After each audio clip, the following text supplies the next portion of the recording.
Welcome to Ghostly. Is the Terrace Inn in Petosky, Michigan haunted? Ghostly is a podcast that comes out every other week. In each episode, we take a ghost story or paranormal event and look into its complete history. Rebecca then gives us evidence proving that the story is real. My job is to debate those pieces of evidence and get you, the listener, prepared to vote on if it's real or not. If you haven't yet, please hit that subscribe button. And as always, we're your host. I'm Pat, and that's Rebecca. How's it going? It's going okay. It's going okay? Yeah. I really had a lot of fun doing that for Dearborn. And then, over at Ghostly X, we had Austin, your brother, and Kobe, and he told a story that actually, I'm glad that I don't have to debate him on Ghostly X, because I don't know if I could. Yeah, no, Kobe is my future brother-in-law, and I had no idea that he had any paranormal events in his background. And it was just kind of like, oh, hey, like, do you have any ghost stories? And he's like, well, my father lived in a haunted house. And then he just had these stories that were great. Yeah, but the one, though. The one is like, it's like a story we tell here, but like we don't know the person. Yeah. So anyways. I actually think it's beyond the stories that we tell here, more than any of the ghost stories of any of the places that we've done. Yeah. No, it was great. Yeah. And then I've just been out in the garden a lot. Oh yeah. So, well, let's just get into it. Yeah, let's do it. So, we are going to be talking about Petosky, which is in Michigan. It is up by the if Michigan is a mitt, it's at the top of the mitt. Mitten is, I think, usually what they say. Why did I say mitt? I don't know. Well, they could be a mitt, like a baseball mitt. I don't know. I guess it could be, yeah. But anyways, conceptually, we get it, right? Be like by the pinky? Yeah. Or maybe like the ring finger? Yeah, but I mean, it's not in the upper peninsula, which is, No, that's not part of the hand. No, it's not part of the hand. That's above the hand. That's the snow that's on top of the hand. Right. Yeah. And Western Michigan. This is Terrace Inn. Terrace Inn, yes. Which is a hotel up in that area. It's been around for over 100 years. And it's been a hotel for that whole time. Yes. And, it looks like an old Victorian kind of style building, right? But there's no ghosts there. There are a lot of ghosts there. No. One of the most haunted places in the world. I'm going to say the world, but I will say in Michigan, and especially Western Michigan, they say. But honestly, of places that we've researched, I'll often go out, right, and I look at the lists. Yeah. Top most haunted hotels, I don't know, whatever. And then oftentimes we're disappointed, right? Yeah, like we actually go to research it, and all it is like 2 stories that don't even have anything. Yeah. This is not one of those. Whoa. This is not one of those. I thought it was going to be. I thought it would be too, and I was pleasantly surprised. Okay. Well, we're just going to go ahead and just jump into the episode. So there are 2 ways to get a shout out on Ghostly. The first way is to give us a review on Apple Podcast. Rebecca, I always really enjoy the 5-star reviews, but I will take any and all reviews. I will read them online. All right. Or we will read them online. You bet. The second way is to become a member on Patreon. Just go to ghostlypodcast.com and click on Patreon in the menu bar, and we have a lot of different tiers to choose from. There's even a $1 tier. There is. And, it doesn't cost that much to even get Ghostly X, and then you keep going higher, and there's even more fun stuff, like monthly meetings with us. Yeah, online. Absolutely. That's a lot of fun. We have a lot of fun. So check out Patreon. Yeah. And we did get 1 review, though. All right. And do you want to read it? Sure. So this says, just started listening. Yeah. From Custom Cleaners. I like that. I like that. 5 stars. Yeah. A friend recommended this podcast. So glad she did. Love it. So thank you to the friend, and thank you to the person who went online and gave us a review. And thank you, Custom Cleaners. I really appreciate it. Custom _ cleaners. Yes. I don't know if the underscore matters in there. All right. So I do have some listener mail. Okay, great. But I am going to start off with just a call. If you have any listener mail, We need it. Okay. Yes. We're kind of running low on listener mails. And again, you'll see from this one, it doesn't need to be like some big fancy story. No, and I won't debate it. No. And it could even be something that you thought was paranormal, and then you found out it wasn't. I love those. Those are fun. I love them too. Yeah. So we love to hear your stories. So we'll talk about how you can send those to us after I finish reading it here. Okay. So this is from Shirley Ann. And she is a believer. Okay. And her story is when my best friend died at age 14. So sad. She came. That reminds me of a movie that we can't talk about. Right. Yeah. Right. She came to me in a dream. Oh. My bedroom was bright white, and she walked in. I said, "You're dead." Confused, and she replied, "I know. It's okay. I'm okay." And then she asked me to go see a friend of hers to let them know what happened before we went back to school. Wow. I didn't really know him, as she knew he wouldn't have been told and wouldn't cope very well. Oh. And I did go and see the friend to pass on the message. Wow. That's a touching story. Like, I don't even, believers, non-believers, when one of your friends dies, especially when you're that young, I mean, it is really difficult to process and to deal with. And I think that, going on a mission is a good way to deal with that, right? For sure. I definitely do. And well, I want to thank you so much, Shirley Ann, for sending that in. And it's okay, you're a believer. Yeah. Yeah. So if you want to hear your story read on Ghostly, just email it to info@ghostlypodcast.com, or you can use our contact us form on ghostlypodcast.com. Which is what Shirley Ann did. Yeah, she did. I can tell. And another way, which is our favorite way, is to send it snail mail at P.O. Box number 264, Geneva, Illinois, 60134. What if they don't remember any of this, Rebecca? Not a problem. If you just go to ghostlypodcast.com and scroll to the bottom of the page, all of it's right there. Yeah, it's right in the footer. It's right there. On every page. Every page. Yep. All right, so I guess we don't have to do the polls. Of course we have to do the polls. Why? Because we have to find out what happened with Fort Dearborn. Okay. Mondo was on. And I don't know if that skewed any results or affected the results. I shouldn't say skewed. Should say it did. I saw some of the comments. Yeah. It did, yes.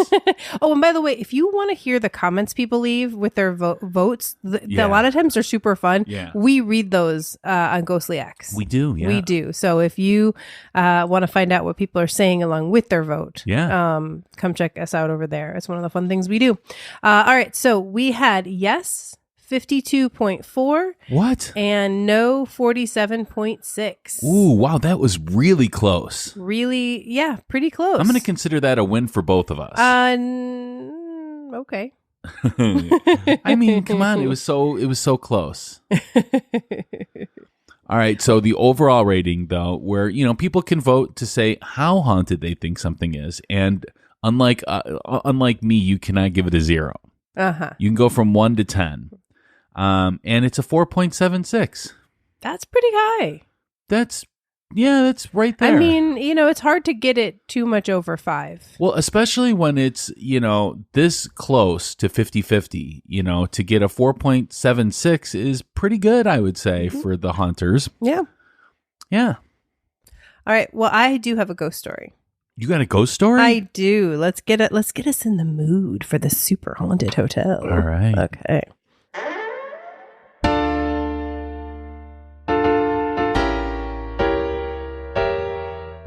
It's time for a spooky tale from Rebecca. The creaking just wouldn't stop.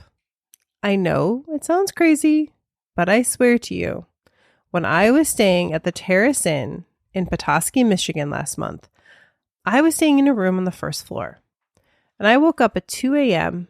and just kept hearing something creaking below me. At first, I thought someone's walking around, the floors here are super creaky, but this was right below my room, and it just didn't stop. It sounded more like rhythmic. creak, creak, creak, creak, right? Like it was a pattern. After 15 minutes, I just couldn't take it anymore. Obviously, something was left open, or I didn't know what, but I could not sleep with this noise. When I went in the hall, it was muffled, almost gone. So I opened my door again. Nope, still there. So I decided to go in the lobby. I could hear it in there. My room was right by it, faintly, but no source. I realized it had to be below me in the basement. I am not a squeamish person. If something needs to be done, I do it. So I found the door marked for the terrace, some call it the basement, and it's below the first floor. Anyway, I go down there. I expected to see like a window had gotten open and it's flapping or something. Instead, I see a rocking chair rocking with no one in it. And I mean rocking. Not just lightly moving, really rocking like a person was in it. I don't know how I did it, but I just said, please stop. I'm trying to sleep. And it did. I didn't really sleep much the rest of the night, but it was quiet. Wow. Okay, well, how much of that is real, Rebecca? Well, there is a story that a woman kept hearing a rocking chair or hearing squeaking. And when she went, she saw that it was a rocking chair. But the rest is embellished. But yes, I made up, Yeah. You made it up. I didn't make it up. Just to be clear to those people. I just gave it a little shape. Just gave it a little shape. That's what you're calling it. Yes. Do you do that often with your evidence? Not with my evidence, no. Okay. All right, well, we're going to go ahead and take a break. When we return, we will get to the history. Sounds good.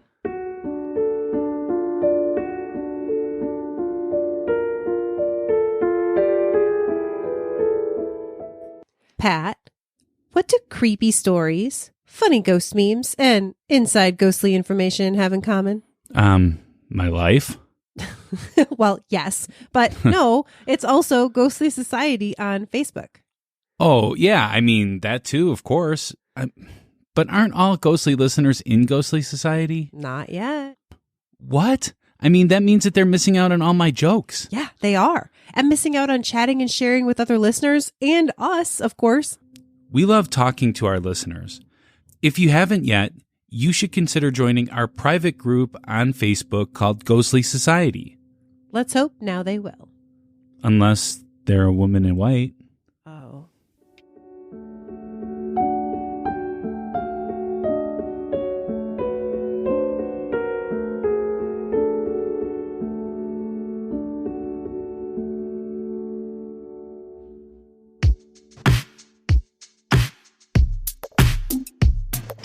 Pat's Facts. From a skeptic point of view. Pat's Facts. He presents it all to you. Pat's Facts. Facts. All right, the Pat Facts are sponsored by Tarot by Ta. Ta is a professional tarot card reader with over 20 years of experience. He reads at numerous public events, private parties, and personal appointments throughout the greater Chicagoland area. He also does his readings worldwide using online services like Zoom. And, my favorite part is that he's actually #Team Skeptic. So to find out more about Ta, visit and like his Facebook page at facebook.com/tarot by Ta. He does a lot of public events if you're in the Chicagoland area, and also you can book him on Zoom. And he would gladly do readings for you. Absolutely. All right, so let's get into the Pat Facts here. You ready for him? Pat Facts! Does that mean you're ready? Yes. All right, so we're going to start off talking about Petosky. Yes. So I don't think we've done a Michigan episode before. Yeah, I don't know if we have either. And, it kind of surprises me because I've spent a lot of time in Michigan. Yeah, and I mean, I've spent a decent amount of time in Michigan, and I've been to Petosky because You've been to Petosky? Yeah, Oh, my okay. Austin, who we just were talking Yeah, about, yeah. was on Ghostly X. He has lived in Michigan for a very long time, and part of the time in Petosky. So I visited him, and I know there's a lot of great haunted places there. Well, I've only been more to the southern part of Michigan, maybe a couple times. Yeah, it's closest to us. Yeah. But so what would you say about Petosky? So it is, you know what? It reminds me of any of those kind of touristy areas. Like Bayview is right next to it too. Mhm. It's kind of all part of the Yeah. similar thing, but it's very, like that Shoppies little town. Okay. You know what I mean? But, Sure. but like pretty small, or decently, and it's a decent size, but it is, pretty far north. So definitely like the winters are long. Oh, yeah. And there is a lot of snow. I know that they shut down a lot of Petosky during the winter. Right. Just like shutter thing, because like whatever. Like this is other side of Lake Michigan. Yeah. They get like so much snow. So ridiculous, it's a yeah. ridiculous amount of snow. Like so they party hard when it's warm. Oh, yeah. Well, you have to, You right? have to. Because you can't leave the house in the other times. Exactly. Well, Petosky is the county seat of Emmett County. Okay. And is one of the largest settlements within the county at a population of 5,877, according to the 2020 census. And that's up from 2010 at 5,670. My guess is there's a lot of people that live there during the summer months. Yes. That's just a guess, but I'm guessing the population kind of is not permanent population, but it goes No, much higher definitely. during that time. Petosky is in the northern part of Michigan, as we said. It's the northmost city in Michigan's Lower Peninsula. Mm-hmm. Which is like the main part of Michigan to most people. Right. It's located on the southern shore of Little Traverse Bay, and it sits directly across the bay from Harbor Springs. Okay. It's considered a resort town, so Mm-hmm. that's where you get that. You get the population coming in just in like the summer. Mm-hmm. The Little Traverse Bay area was long inhabited by indigenous people, including the Ottawa people. Okay. Not O-T-T, it's O-D. Ottawa. Odawa. Ottawa? Odawa, maybe. I'm not sure. I thought it was Ottawa. I'm going to trust you on that. Yeah, the name Petosky is said to mean where the light shines through the clouds in the language of the Ottawa. Mm-hmm. After the 1836 Treaty of Washington, Ottawa chief Ignatius Petoska took the opportunity to purchase land near the Bear River. Petoska's father was Antoine Carré, a French-Canadian fur trader, and his mother was Ottawa. That's how they get the Ottawa tribe. Okay. By the 1850s, several religious groups had established missions near the Little Traverse Bay. There was a Mormon offshoot that had been based at Beaver Island, and the Jesuit missionary had been based in L'Arbre Crochet and Michilimackinac, with a Catholic presence in Harbor Springs, then known as Little Traverse. Okay. So Andrew Porter was a Presbyterian missionary, and he arrived at the village at Bear River, as it was then called, in 1852. Amos Fox and Hiram Rose were pioneer entrepreneurs who had made money during both the California Gold Rush and Northport, selling lumber and goods to passing ships. They always know exactly what to sell at the exact right time. I mean, they're the ones that make it work. Yeah. In the 1850s, Fox and Rose, they wanted to expand their business interest into Petosky.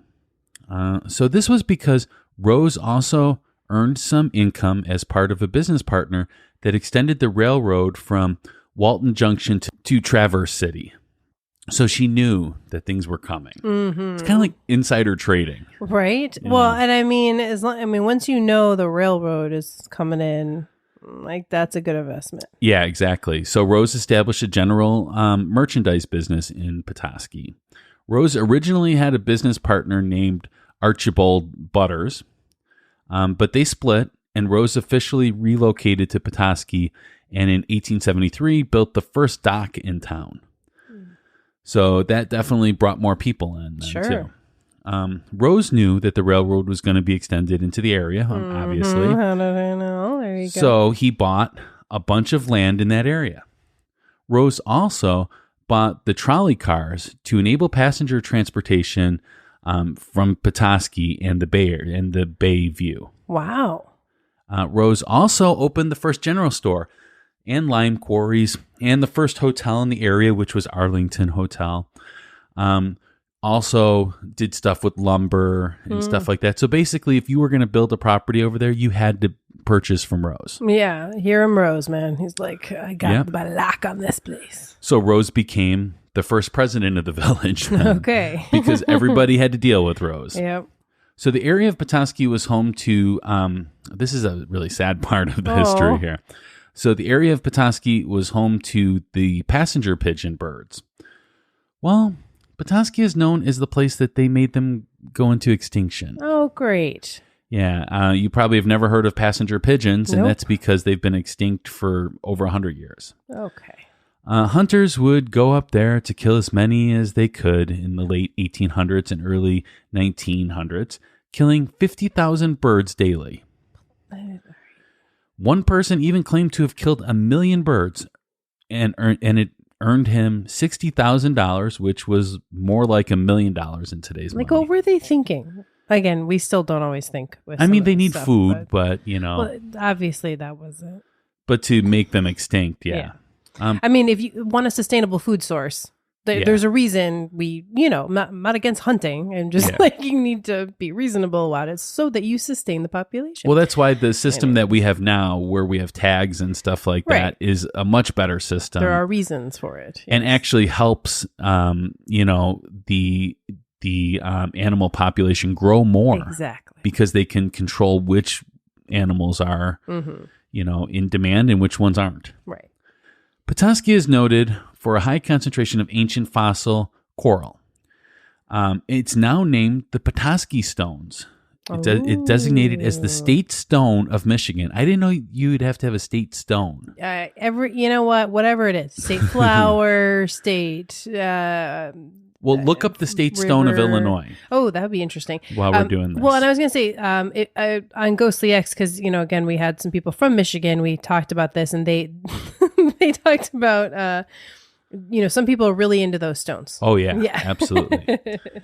The city was the northern terminus of the Chicago and West Michigan Railway. So there's our Chicago connection there. All right. So, okay. Oh, as of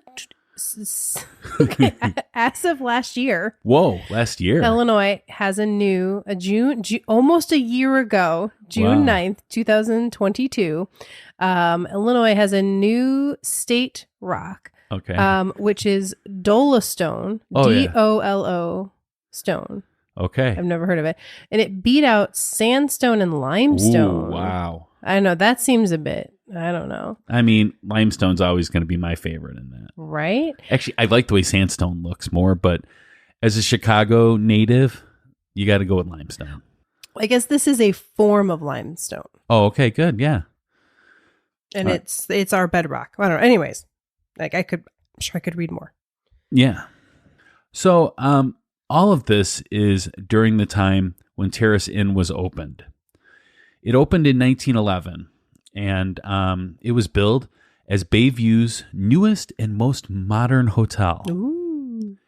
It's one of only 2 remaining hotels among the resort's 400 Victorian houses and public buildings. The hotel was made to accommodate the growing number of summer visitors to the Bayview.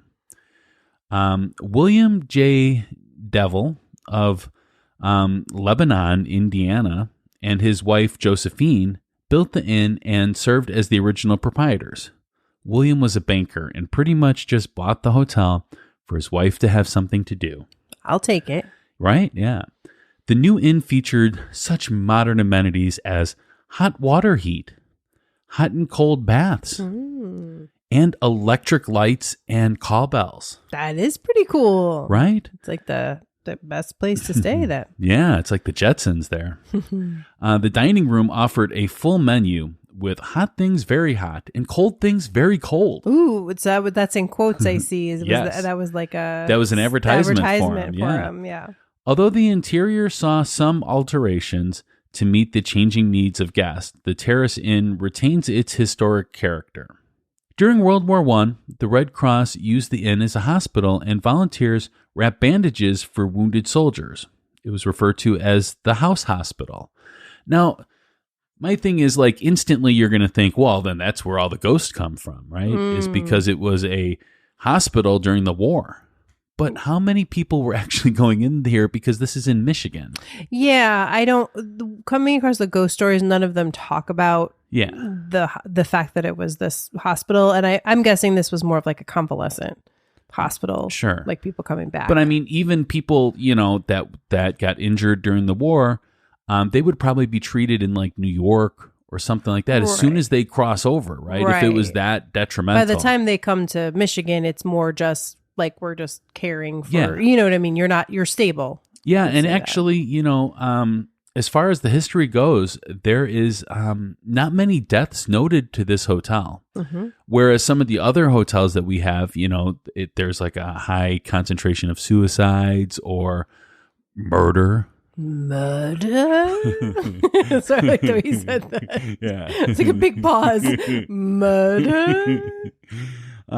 So yeah, I just want that to be noted in this, that I found that very interesting, that it is such a uneventful history. Yes. Mm-hmm. Yes. Yeah. So there was no air conditioning. Mm-hmm. There was no TVs, or Wi-Fi, and guests chose the American plan, including all meals, or the European plan, which is a la carte meals, and stayed the entire summer, attending all the Bayview had to offer. Wow. So yeah, you'd summer there. But I mean, now there's modern amenities like Wi-Fi and stuff like that. Though I did notice the one video, which we'll talk about later, but in that one video, it was like nighttime and they had the windows open in the hallway, which makes me think like it was one of those nights where you could have the windows open. I don't know. Well, it's interesting. It is upper Michigan to us, not the UP, but as close to the UP as you can get. So, I mean, it is a little bit cooler up there. Sure. Especially the nights, I would say. Mm-hmm. All right. Do you have anything to add to the history here? No, I'll talk a little bit about just kind of the overview of the ghosts a little bit. Okay. The ghosty history. There are not many stories. There's a lot of paranormal happenings. Okay. But anyways, as far as like general history, no, I don't have anything else to add. So I will say that as far as like the history goes for a hotel, I usually try to include like famous guests and stuff. I could not find any famous guests that stayed at Terrace Inn. Yeah, there's some hotel where Hemingway stayed at, but I don't believe it was the Terrace Inn. Maybe it was the Arlington. I think, there's because there was a few resorts like this. And they're all very close together. Well, now there's only two. Yeah. And it's not really a resort anymore. It's more like a hotel, an inn, like a smaller, But they do have a nice restaurant there, I guess. Yeah. Mm-hmm. Oh, no, it's really nice. It's called the 1911. Yes. I would definitely stay there. Even with all of the activity. Yeah. Would you stay in like the 200 rooms? 211? Or 214? Or 214 or 303 or any of the list of scariest rooms. I actually think I would. Like, unlike, again, I don't know. I don't want to get too far ahead, but just in general, while there are lots of paranormal stories, none of them are malicious. They're again, just as the history doesn't have a lot of like super negative to it, the ghost stories don't either. So, you were telling me that like most of the ghosts are on one side of the hotel. Correct. The right side. Is there a particular reason for that? I guess it's the older part of the hotel. It's where the original was. I think there's been some rebuilding or remodeling throughout the years. And this was something maybe it was whatever was there before it was a hotel. I don't know. But I couldn't find anything to what it was before. It wasn't real clear. But anyways, basically everything paranormal happens on the right wing, The left wing, nothing. Yeah. And I will say that the hotel does talk about this, though, too. They do. In like on their website. Yes. You can go on there and they talk about like the Halloween season being especially spooky. They let paranormal people in to investigate. Yeah. And they do, I don't know if they still do, but even like before the pandemic anyways, they would host a Paracon every year. Oh, cool. And I saw that on the one video that you sent me in the comments. You know, people are like, I'm going to be staying there. And then people would reply back, are you bringing any form of communications for the ghost? Right. So it's like common for you to bring in like EVPs and spirit boxes and stuff like that. They don't like bringing Ouija boards or anything like that. Okay. That has any kind of negative to it. Again, they want to keep it positive. All right. So, well, keeping it positive, let's go ahead and take a break before we get to the debate. Sounds good.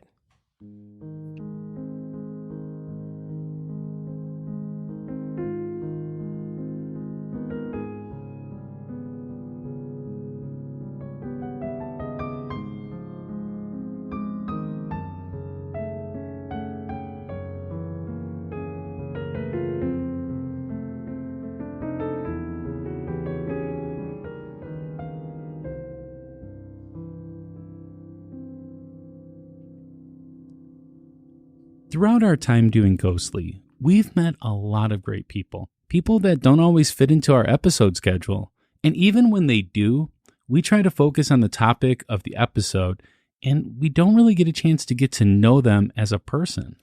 That's why we came up with the idea of Ghostly X. Ghostly X will come out on the weeks when there is no regular Ghostly episode. And it'll have interviews with amazing people and listener feedback from previous episodes. We also can't wait to talk about the paranormal in the news. We're very proud of this project, and we can't wait to share it with you. Ghostly X is a Patreon exclusive. You can start listening now by going to ghostlypodcast.com and clicking on the Patreon link in the menu bar to become a patron and help support Ghostly by listening to our brand new show.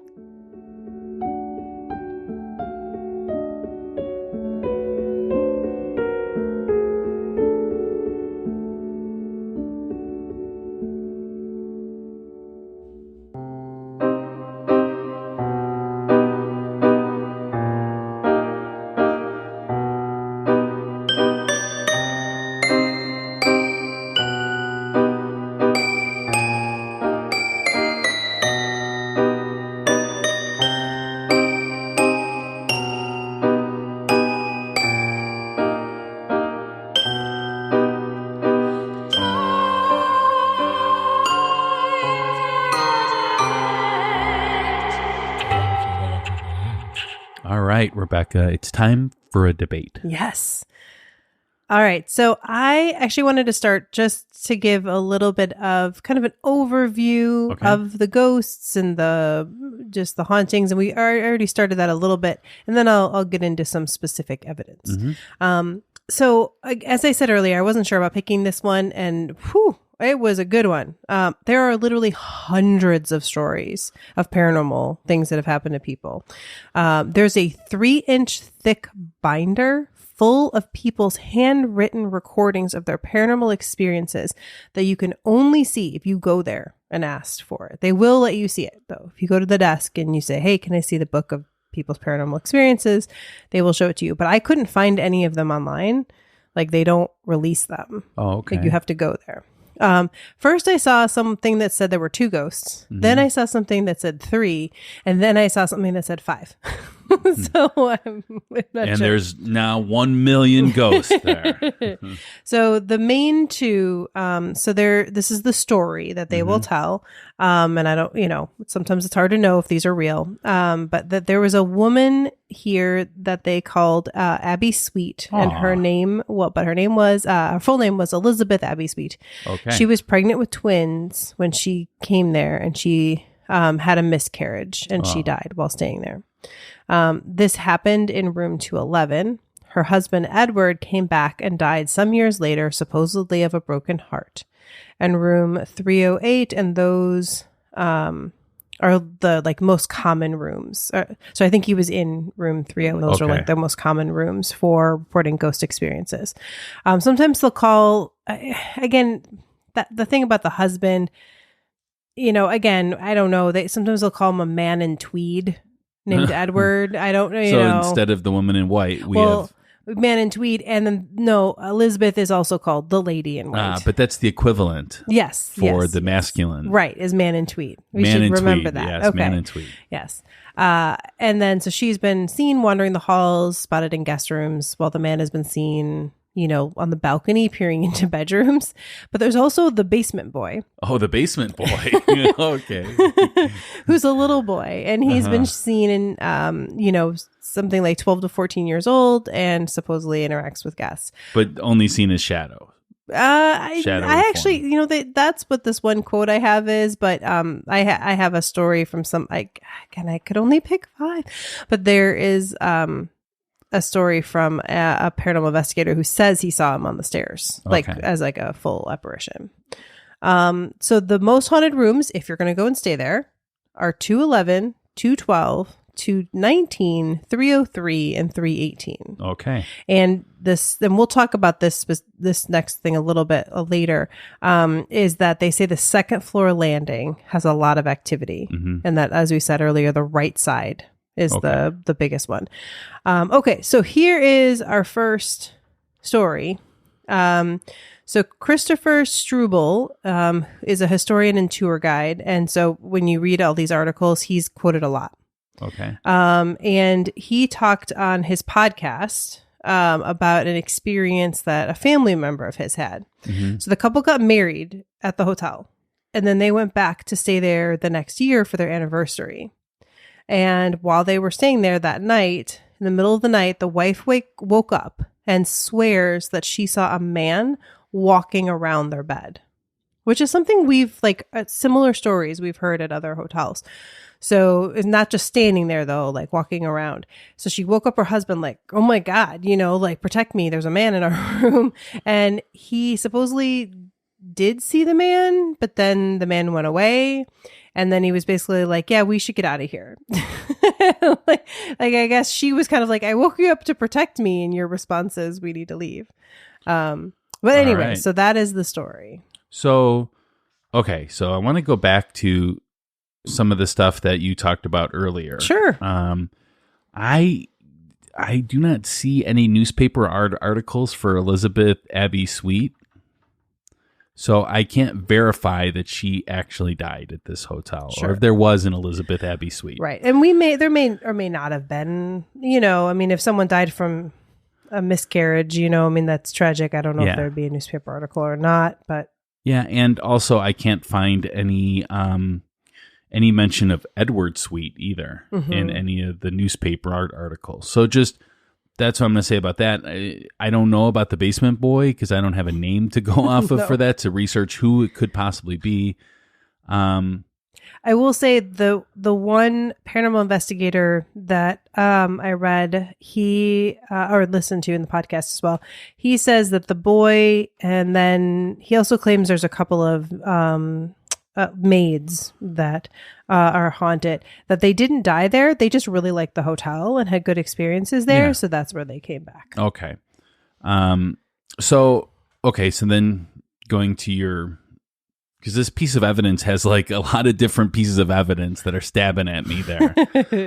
So the last one, the historian that talks about the family, again, I don't like it when it is, somebody else telling someone's story, because then they might emphasize something that shouldn't be emphasized, or they might not emphasize something that totally should be, which changes the story around, right? You would say as an English professor. I mean, if you don't emphasize the right part of the story. Sure. I mean, you definitely, whenever it's not a first person account, you never know for sure if things are getting relayed correctly. Yeah. Though in this case, again, the claim is that it's a family member or someone they know well. It's not just like, well, I saw a woman at a conference or something and she told me this story. Like, supposedly this is someone he personally knows. I mean, that only makes it slightly more believable to me. It doesn't make it dramatically more believable. I don't know. the couple's name. And I understand that people don't want to always go on the record that they've seen these kind of things, but it just leads to like, there's not evidence then. There's nothing you can go off of where you can validate their claims then. So it's just more, I don't know. It's just more just like a story. It's just like an old wives' tale then to me. That's what it amounts to me for this. So you feel like it didn't happen, or that they didn't see what they think they saw? Or that they might have seen something, but I don't know what that thing is that they saw. Gotcha. That the story could have been changed because of people, making something more important to them. Sure. Than it was in the actual, the actual event itself. So I'm going to have to go 1 on this one. Okay. I'm going to give this one a 7. Okay. I knew you would. No, part of it is, again, this is, I'm giving a specific instance, but there are other stories of a similar thing happening. But let me just say this. Like, first of all, I was I studied these kind of things as far as like criminal investigations and stuff like that. And I did it at a college level too. Crime scene investigation was like something that I did. And all of this is not physical evidence. That's why I always have such a hard time with this, is because I want physical evidence. That's what makes me believe. Like if I was in a court of law and I was a lawyer and I was arguing this case, this is not anything that is substantial at all. There's nothing physical about it. There's no proof of anything here. Yeah, it's difficult. So next piece of evidence is something that we talked about, I mentioned earlier, I should say, and I wanted to give us a chance to talk about it. So it's the Terrace Inn hosts the Little Traverse Bay Parafest in October. Okay. Again, I don't know if they still do. This was an article from before the pandemic, so 2014, before the end times. Yeah, something like that. But anyways, Struble, the guy that we talked about, just in the last piece there, the historian, so he hosts it, and he basically asks guests and visitors about their experiences at the hotel, like every year, right? Mm-hmm. And he says, I would ask them in groups of 2 or 3. And basically, when 60 people over 2 years responded with the exact same answer, they all said, we feel a presence at the 2nd and 3rd floor stairwell landing. He said, I thought it was very strange that all of them had the same response. So basically, he would talk to like 2 or 3 people at a time, like at these conventions over a couple of years, and over 60 people gave the exact same answer, which is that 2nd and 3rd floor stairwell landing, which we will talk about the specific evidence from it, but that video that I sent you, that's that. Okay. Is that, so you can visualize it. So what I would say though, is this is a really old hotel, and they want to keep that look of it being old. Yes. So there hasn't been too many renovations to the particular building itself. There's been some. But I mean, I think they've upgraded like the sinks, let's say, but the look is still very. So what my thought is that if I was a scientist and I was like, okay, people are reporting this and I want to investigate what this is, my first thought would be maybe it's environmental, and meaning maybe there's like lead in the paint or something like that in that particular area that's making people get this feeling. There's a lot of environmental reasons why people might feel like that there's some kind of presence. Okay. Yeah, I know there's, I forget what that is in the air with the electricity, or there's a gas, or anyways, I'm sure there's a number of things that it could be. It just seems really weird though, that like over the years they wouldn't have figured that out or like fixed it or something. 'Cause that usually makes people feel kind of sick too, you would think. Maybe. I mean, I just don't know what the concentration would be and stuff like that. There would be a lot of environmental things I'd want to test out. Mm-hmm. Also, which I don't think that is the case in here, because I saw that video and it didn't look like it, but there are some buildings that are made that make people feel that way. Just the construction of the building, just the way that things are laid out make people feel that way. Okay. if there's like different kinds of angles or something like that can make you feel that way. But I don't think that's the case in this. I think it's environmental, and I'm going to go 1 on this one too. Okay. I'll give it a 6. Okay. Yeah, I think, I mean, it is interesting that a lot of people have said it, but, it's not necessarily, it is hard to know. And it's hard to know if you're in small groups and everyone's talking to each other. Like, is it just people all start saying the same thing, So I think it's telling, but it's not quite as telling as the more specific story for me. There are 2 things that people will always associate with hauntings is being cold and that feeling that something is watching you or something is there. Both of those, though, I mean, could be from other reasons. So that's environmental reasons. Well, now here, okay. So next one is environmental, I guess. So just kind of going with what you were just saying.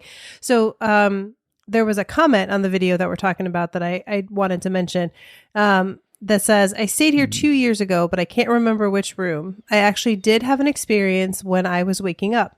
I felt someone gently shaking my shoulder and felt a blast of cold air. When I fully came to, I noticed the temperature returned to normal. It was pretty cool. I just booked another stay in a couple months for room 303. Supposedly that room is known for activity, so I guess we'll see. And again, I also, there was a similar comment on a TripAdvisor post, but it wasn't as specific. Okay. So I read this comment too, because this is the comment on the video that we're going to talk about last. All right. So because, you sent me the video and I don't usually like look at the evidence or anything like that, except for the things that you send me. Right. But I'm like, I want to read the comments to see if they have any ideas why this was happening. So I did read this, and my thought always is when you're just waking up, there's that half sleep, half like awake kind of feeling that you can get, where oftentimes people say that they feel something like this or see something like this or have this kind of experience. The cold air is unique to this one, but that can often happen when you're just waking up too. Especially if you're waking up and you're moving the covers off of yourself, you're going to feel a little bit more cold than typical. So environmental. So yeah, when he fully woke up, noticed temperature returned to normal. I like that he thought it was pretty cool. Yeah. No, again, people, like I said, they don't feel bad with these experiences. Yeah. Now, I will say that they talk about like a lot of people, it's kind of like that. Was that Overlook Hotel or whatever, we were Stanley Hotel, where people will like show up in like early morning being like, we're checking out. Like that definitely happens more often than you would think. Yeah. But for the most part, people aren't scared by the things that happen to them. So yeah, I don't know. For this one, the gently shaking the shoulder, like if it was just the blast of cold air, I probably wouldn't have even included this. But feeling like someone's shaking your shoulder, feeling the blast of cold air. I mean, we all every day go through that with waking up and feeling cold air potentially, or feeling like it's colder when you take off your blanket.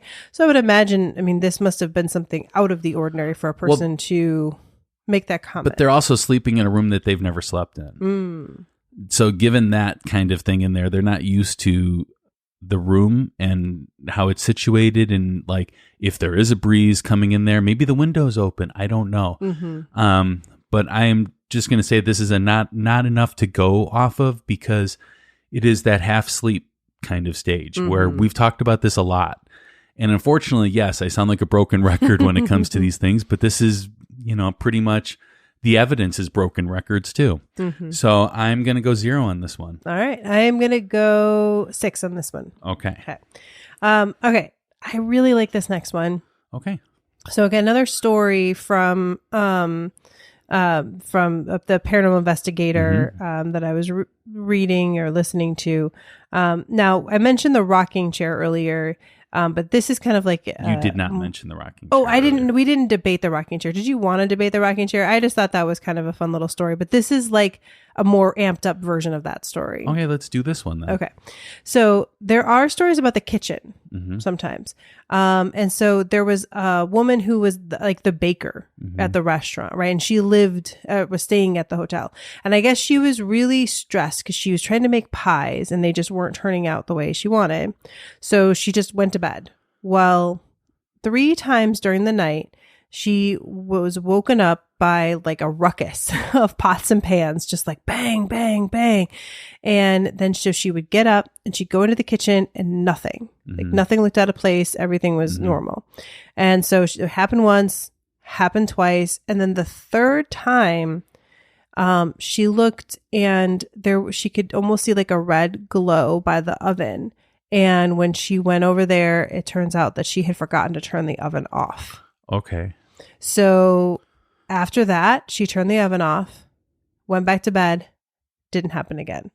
So supposedly another, like sometimes they'll talk about the male ghost as being a caretaker of the hotel. Okay. And that they think that's what was happening here. The man in tweed is a caretaker, and that he was trying to get her to notice that she left the oven on.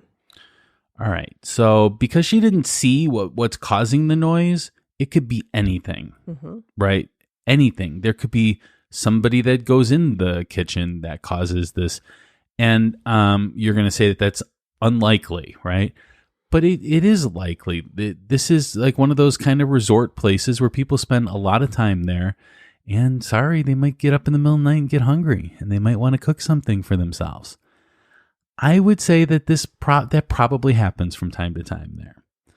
Not going to say it happens every day, but I'm just going to say that whatever is causing the ruckus doesn't have to be something paranormal. It could be something totally plausible that we just have no idea what it is at this moment. I like the idea that, it was kind of a warning to her, but I don't know, maybe she was hearing all this because somewhere deep inside she knew that she left the oven on, and this is the reason why she went to go check, but she couldn't figure out what it was.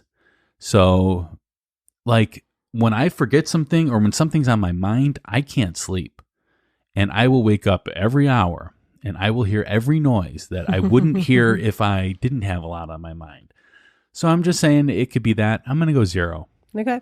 I mean, I think if anything that could make sense to that you're just like hearing it and you don't know why, but I don't think anyone was coming in there cooking just because, again, it was that time period of like, I'm hearing it. I open the door. There's nothing. There's nobody there. Nothing's making, you would see remnants of people cooking or whatever. So I don't know. To me, this was I'm not saying cooking. I'm just saying grabbing food. Okay. Yeah. All right. But, she was hearing like pots and pans banging kind of a thing. So I don't know. This one, I'm going to give this one an 8. This was a really believable story to me as they were telling it. Just seemed, it was interesting because there was like, like during the winter, right? Like people don't really stay there too much. It's just like a caretaker for the most part. And this was from that person, or this was, I don't know. I don't know if this was from the caretaker or like something the caretaker heard, but basically they were like, yeah, nothing happens. But then they were like, but I did see somebody in the kitchen and I did see somebody over here. It was just kind of vague, but then they brought up this story too. So I just thought it was interesting that, the people that work there do see stuff. So I will tell you that every year I would go to a Lithuanian camp in Michigan. Ah, there you go. Kind of central Michigan, that kind of area. It was far enough away. It was like 6 hours from like Chicago. So central Michigan, I would say. And, so I stayed at this camp. We had our own, barracks. This is a Lithuanian camp where I learned to speak Lithuanian. We had our own, barracks, barracks. In the middle of the night, there was a couple of times where I got hungry, so I snuck into the kitchen and I stole pudding. I don't know if people would do that at a hotel, though. But this is essentially the same kind of thing, right? It's just that they were in different, like, this is even worse. I was in a different building and went over to the kitchen building. Wow. for this. That's and pretty brave. Broke into there to steal vanilla pudding. Oh my. Yeah. I was hungry. Patrick the Rebel. Well, and I had some friends that did it with me too. So. Didn't you have family that worked there? My grandma worked in the kitchen. So, I mean, you probably felt pretty secure that, nothing too bad would happen to you. Like, I just wanted to see my grandma while I was here. At 3 a.m. I mean, I assumed she'd be here. Yeah, no, I did not feel secure in that any more than I would with anybody else. In fact, I've probably felt less secure because my grandma would have whooped my butt. All right, let's go ahead then. We keep talking about this video, so let's talk about this video. All right, let's talk about it. Jeez, so we'll Rebecca. definitely have a link out there. So this is a guy, this was just a few years ago, 2020, I believe, was staying there. And when the video starts, he was like, oh my gosh, I just went into this room and the door closed on its own behind me. So I just grabbed my camera and I'm going to set my video camera and let's see if it'll do it again. And this is not the room he was staying in. It was a room around the corner, but basically... I think it was room 214 that it happened in. I think so, or right across from 214, something like that. I don't remember. 214 was... Or 211. Maybe it was 214 and it was across from 211, something like that. But he said basically like, as long as no one's staying in a room, they leave the doors unlocked and you can go explore. Interesting. So it's kind of okay. I don't know. But so anyways, it's maybe 10 minutes or something like that, the video, and the first like 8 minutes, nothing happens. Like it's basically like, nope, door's not closing on its own. It's him like pleading with the door like, to please open. Close, please show me again. And then he shows that landing from the second floor up to the third floor, and then he goes up to the third floor. And I will say there's one point where he like swings the camera around to look down the hallway, and down the hallway there's like a bookshelf or something, but like to me it looked like a person, like the silhouette of a person. I was freaking out for a moment, but then I realized it was just a piece of furniture. Anyways, so then at the very end he goes back down, still doesn't do it again, and so then it says in the video like, so I went to sleep. So he went back to his own room, slept. When he got up in the morning, he started recording again. And he's like, okay, I'm going to go in there one more time. So he goes back in the room and you can see it's daylight, right? It's later. And so he walks in, he turns around with his camera and he says like, okay, can you close the door? And the door closes. It wasn't that like he said, he asked it to close the door several times. Yeah. It wasn't like a right away thing. It didn't do it. Until this one time. Yes. It supposedly did. But okay. So watching the video, some things it just made me question this. And I actually talked to you about this. Yes. So I kind of gave you what my argument's gonna be. But so my first thing is like, how would a ghost close a door? It would either be like a slamming the door, like mad kind of thing, right? Or it would be so slow because the ghost doesn't have enough energy to push it. It takes a lot of energy, right? Those are my two thoughts. Okay. This was neither of those. This was in the middle. It was very smooth. It was not like very continuous. Yeah, it was not like, pushed a little bit, pushed a little bit, pushed a little bit. It was continuous push to do this. So those things kind of made me like that was odd to me, like I wouldn't expect that from like a ghost. So my thought is this: he also walked right by the door right when that happened too, like right before it happened. Is that maybe the door, how like wood sometimes can expand or contract or something like that. Maybe it was at a point where it expanded a little bit and it was touching up against the flooring. And when he walked by, he caused that to loosen up. And that's what caused the just slow drift of the door. So that, I don't know, or either that or it's staged. Okay. Yep. Those are the two possible things that I have. For me, I don't know that I necessarily agreed that it's either fast or slow. I feel like there could be in the middle with closing it. But it's just not what I would expect. Though. Okay. Okay. Is that what you would expect? Yeah, I'd be, yes. It wasn't that, we've heard of poltergeist like slamming doors. This was not that. This was more of like friendly ghost person closing the door for you. Yeah. That is, again, kind of how these ghosts are there. They're just nice and they just, they're creepy because they'll like stare at you from wherever. But in this case, they were helpful. Like, I'm going to close the door for you. And then it was fun because he's like, can you open the door for me to leave? And they did not. I just want to step outside and it would be nice if you open the door. Open the door. And they did not do it. So it's not something that could be like recreated. Well, it kind of was. Again, we don't know because he didn't film the first time, but supposedly it had happened before and then it happened again. Well, if this was scientific evidence, we would not be able to use that first time because it was not filmed.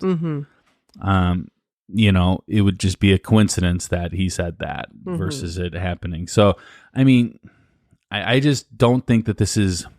Like, I would have to be there to see what kind of conditions the door was in at that particular time of the year and whatever. I would have to be there to see, what happened after the door. Like, I would want to look at the door. I'd want to examine that. Gotcha.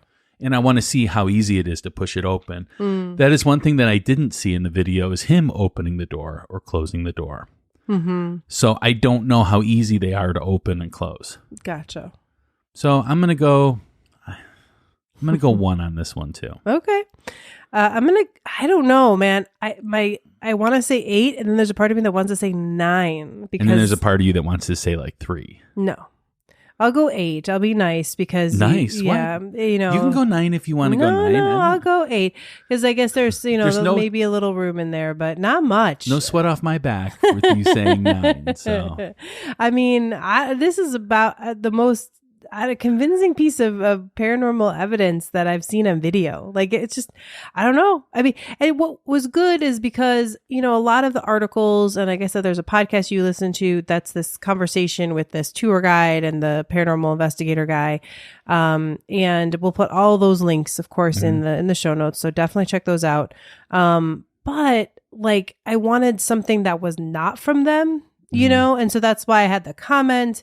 And then this story, or this video is different guy, different time, different situation, and had this thing happen. So I just thought, man, that's pretty interesting. Yeah. So what about your overall rating then, Rebecca? So my overall rating then is 24. Is going to be, I think a 7. 7. Yeah. Okay. I don't know because I know I had some 6s in there. I had a 7 and I had a couple 8s. Like, it's just, man, there's just so much to this one that I really felt like, I need to share and make it pretty positive, All right. Well, I'm going to have to go 1 on this one. And I usually use 1 or 2 when there's not anything I can prove or disprove because it's vague evidence. And that's kind of what I feel about this is that there's not any substantial evidence where it's like, yes, this is what happened and this is what the argument could be for it. All of these things are elusive, they're just like, I can't really put anything to it. So I'm going to have to go 1 on this one. All right. And just because I feel bad, I keep talking about it. And then I wanted to make sure I got the official name out there. It's the Ghosts of Northern Michigan Past is I don't know if it's a full podcast, if it's just a few episodes, whatever.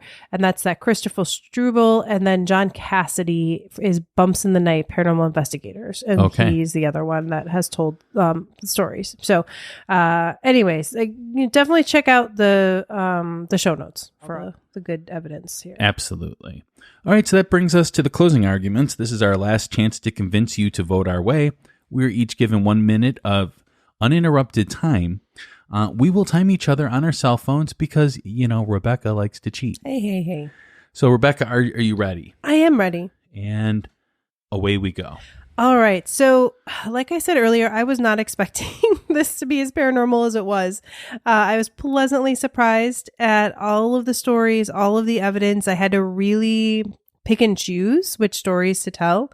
There were other stories that I wanted to mention. But even just with the ones that we have. So we have, a ghost waking someone up in the night. We have the pots and pans, we have a group of people that all kind of say the same thing over a few years time span of where they see the most evidence.